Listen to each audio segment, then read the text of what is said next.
Hi, everybody, and welcome back to Putting the Story in History. It's been a hot second since I've made one of these videos. Um, the holiday season got to me, and I got a little lazy, but that's okay. I'm back. We're gonna make some more educational videos, and today we're gonna be turning our attention to one of the more important battles in American history, the Battle of Gettysburg. And this is a battle that I've studied a lot over the course of probably my entire schooling, all the way back in like fifth grade is when I started studying this. So it's something that matters to me, and I think it's important. So I'm going to talk about it a little bit today, and then we'll move on to some other things next video. So to begin, so what is the Battle of Gettysburg? First of all, it was during the American Civil War, and it was right kind of smack dab in the middle of it. The Battle of Gettysburg is considered the turning point of the war, and it's really when the Union forces, that means the North, got the upper hand of the Confederacy, or the South, in this war over slavery. And it's also the last time a Southern army ends up invading into Northern territory. So this is the last time the South had the strength to mount that kind of counteroffensive. So they could no longer do that after this. So they were pretty soundly defeated. So let's talk a little bit about what was happening prior to the battle. Prior to the battle, we've got the two main armies that are going to be fighting in this battle are the Army of the Potomac, which had kind of had a revolving door of generals since the beginning of the war. This is the army charged with defending D.C. So they're pretty important, that this group of soldiers. But at this point, the person in charge is General Meade. Meade takes over for General Hooker literally 3 days before this battle. So, like I said, generals are changing who's in charge of this army. It happens a lot. Now, the Army of Virginia, which is the Confederate army that fights in this battle, is led by Robert E. Lee, and that's a person that you might know or have heard of. He's a very famous Confederate general. He's considered by a lot of military scholars to be very distinguished, and what's the word for it? Kind of the embodiment of the Southern gentleman stereotype. Although he is fighting right for slavery and for the enslavement of people, so not necessarily a great guy, but he was a very, very good general. Despite being a terrible person, he was a very good general. Moving on from that, right before this war, Lee had won a big battle at Chancellorsville, which was in Virginia, and he was hoping now, because he had won that fight, that he could now bring the battle back into the North, because most of the fighting had been happening in the southern part of the country, in the Confederacy. And so he wanted to get out of Northern Virginia, which is where all this fighting had been occurring, and get north. And at this point in the war, there was a point now where the politicians in the North were starting to get a little worrisome about how this war was turning out, and there was talks that eventually there might be a peace settlement instead of an all-out victory.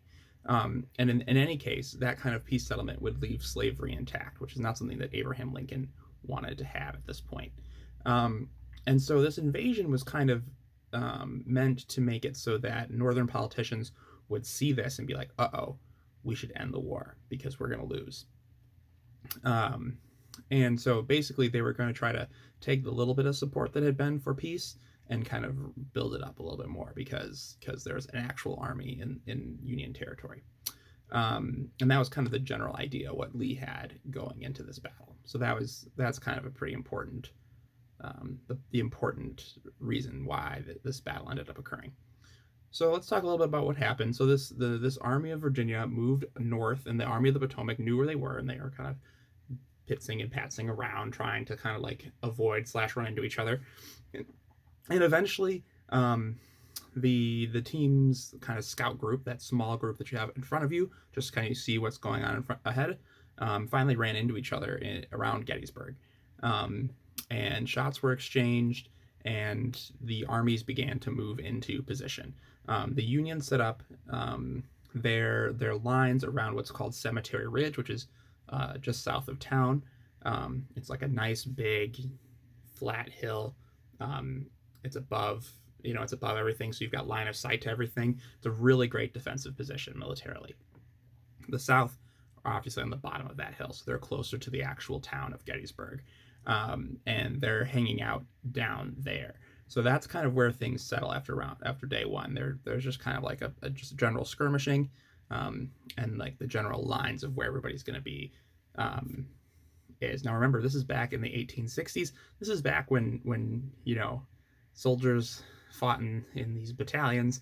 The battalions all lined up and they fired at each other, and then they reloaded, and they still were doing that at this point. Like there had been some advancement in weapons technology, but at that point, that was kind of the general strategy of fighting, was lining up, firing, and then continuing on. So that was still happening. So it's not like nowadays where there are enemies everywhere, and like if you've ever seen any kind of modern war movie, you don't know who to trust, like that kind of thing. No, we know exactly. They're all wearing uniforms. They're all lined up in front of each other. We know who's fighting who. You could go down there and like watch. It was that, and who is on whose side. It'd be like watching a sports event, except bloodier and gruesome and awful. So that's kind of what happened on day one. Day two. Now, the Confederacy, right, this is an offensive battle for them. They're trying to get past the Army of the Potomac, and they want to move past them and then go to D.C., right? They want to grab Lincoln. That's their goal, to put pressure on the Union government. So they're trying to get around and then defeat this Union army. And the Union is just trying to be defensive. They just want to hold the line. They're trying to hold off the Confederate army, because as long as they don't lose, they've won. They just need to defend D.C. That's all they need to do. So they've got this defensive perimeter set up on this ridge, and basically the strategy of the Confederacy is to attack the flanks, which means the ends of the Union line. And so the ends, there's one on this ridge that's off kind of to the right on the eastern part, and then on the west there are these two hills which are called Little and Big Round Top, and those two hills were held by a couple of Union soldiers, and there was a lot of fighting on those hills during the second day. Famously, the 20th Maine, which is this small brigade of men, held on to Little Round Top for hours without basically any help. They were told they're not going to be getting any reinforcements. It's just them. They have to hold this hill. And it ended up coming down to a bayonet charge, because they ran out of ammunition, so that they could keep the Confederacy from moving towards. So they literally charged down the hill, bayonets fixed, to save that hill. So that was a pretty big part of that battle that day. Another big deal, right? There's this kind of rock formation. It's called Devil's Den, and that's a place where a bunch of snipers had kind of held up. And so fighting over that rock formation was also very furious on day two. So there was a lot of fighting over who was going to control this rock, basically, that people could shoot from, and try to hit the enemy side. And so rolling into day three now, Lee is getting a little impatient. They're not breaking through. All of his attacks on the flanks haven't worked. And so basically one of his underlings, his name was Pickett, said, hey, why not, instead of doing these small little attacks on the side, why don't we just bum rush them? We've got all these people. Let's just run across the field and get them. Let's charge. So that was their plan. They're going to charge across this open field towards this incredibly defensive ridge, and they're just going to take the line. Like, that's the plan. Not a great plan, but that's what they decided to do. So they're like, yep, sure, let's do it. We're going to just charge across this field, and we're going to take the Union line through force of just going for it. And so what they do is they open up the day where they just start firing cannonballs. It's called a bombardment, so they're just bombarding the Union line. Now, here's the thing. One, it was super ineffective. One, because it was such a great defensive position, they were able to hold off this bombardment.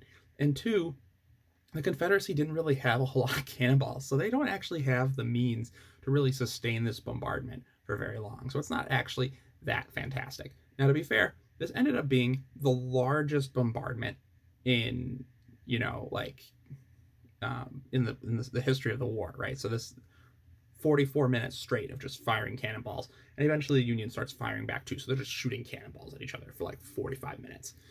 And then finally, the Confederacy runs out of ammunition, basically, and they're like, well, we better get going. And so all these troops just start charging across the open field. And at first, they're literally marching, like they're marching along the field in lines, like you'd imagine, like in the Revolutionary War 100 years earlier. So they're all marching across the field willy-nilly, like, let's go. And then, of course, at a certain point, things hit the fan, people start running, they're just yelling and screaming, and the Union line is just sitting there waiting, like nothing has happened yet. They're like, all right, once they get close enough, we can go.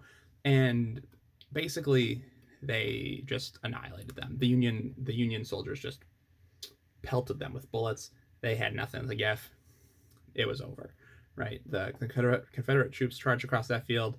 The Union troops easily were able to knock them out, and so many Confederate officers died during this charge, so many. And so basically, it was just an incredible loss for Robert E. Lee.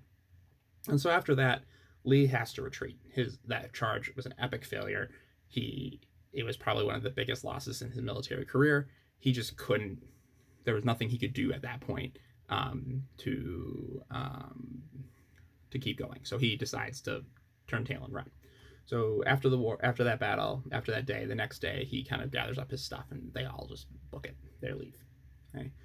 So what's the significance of this battle? Why is this so important? Well, the thing is for one, this is a huge battle. So over 3 days, about 51,000 men die. And that's not including just like regular old injuries. Like these are just how many people died in the battle. 51,000.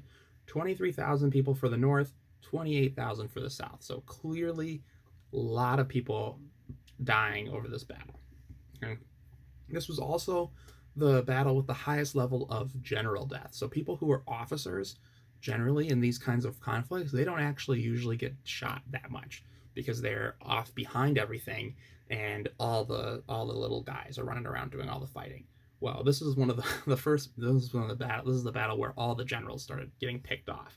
So a lot of officers are getting hit.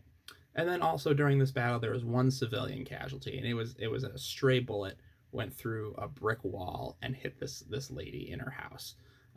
So it was actually accidental. It's not like somebody like busted into her home and shot her. It was an accident. Most of the fighting didn't actually happen in the city.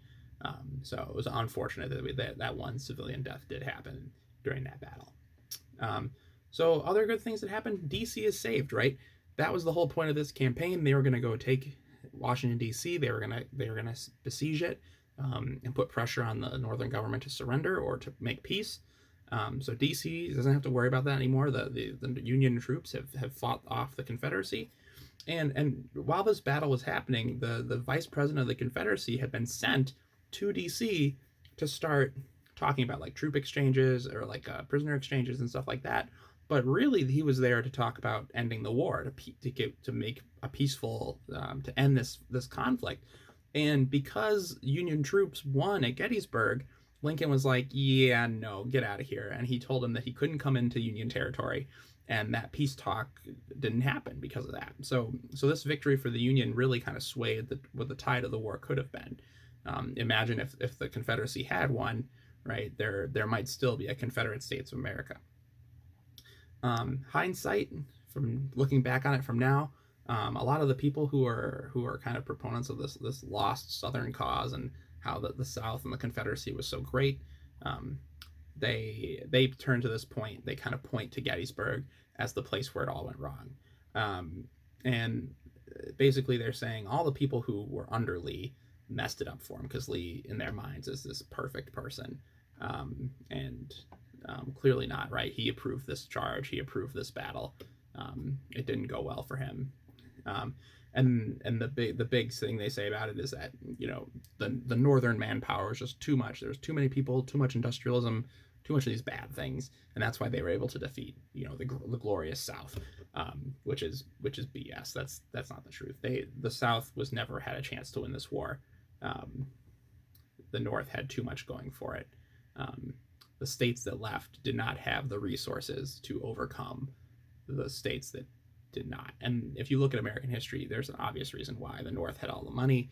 The North had or not all the money, right? The South had tons of money because of the cotton industry and all of that, but they had all, like the banking, the investment, the industry required to build guns and railroads and all this stuff. They had all the things they needed to win a war like this, whereas the South did not. And then finally, after this battle happened, right, this is the site where Lincoln ends up giving the Gettysburg Address. The Gettysburg Address was given, it was at a cemetery dedication, so the battlefield at Gettysburg, part of it is now a cemetery for soldiers. You can go there and visit it. They've got a lot of the people who died in that battle are buried there, but I think other people are allowed to be buried there now too, who are military members. And the address really redefined what the war was about. Lincoln, in the speech, talks about how the war is really a test to see if a nation conceived in liberty could stand or fall. And that's kind of the official stance that Lincoln is taking, right? The Union, this nation was conceived with the idea that everybody is created equal, and this war is a test to see if that ideal is going to make it through. Now, obviously, looking at it now in the context of 2020, right? I mean, it's a very important speech. It really, at the time, recontextualized what the war is about, because at that point it was about preserving the Union, but now it's really about a lot more than that. This speech kind of gave it the oomph, the emotional, raw feeling that made people want to reclaim the liberty of the United States or whatever. As we all know, that all men created equal has never really been true in the United States. This ideal that he's talking about, although great, has never actually been realized. Not at any point in our history have we all been equal. So, but the idealism that Lincoln is putting here is what kind of reinvigorates the Northern War effort and then allows them to push through afterwards. So Gettysburg ends up becoming this kind of focal point for when the war will end up becoming a Union victory. And then afterwards, a lot of great things go the Union's way, and you know how it ends. The war ends up becoming a Northern victory. Anyways, thank you so much for watching this video about the Battle of Gettysburg, a subject that I find very fascinating and something that I really liked growing up and still do. I'm a big fan of Gettysburg. Speaking of Gettysburg, there is an actual movie about the battle, which is actually pretty accurate. Great acting. It shows all the things I talked about. It's a great movie. I'll put an Amazon link in the description so you can check it out if you want to. It's a great movie. I really enjoy watching it. So if you wanted to learn a little bit more, it's a pretty historically accurate movie. It'll give you a better glimpse of what happened than just me talking about it. Anyways, thank you so much again for watching Putting the Story in History. Next time, we'll have a new topic, something historical to talk about, and it'll be great. Thanks again.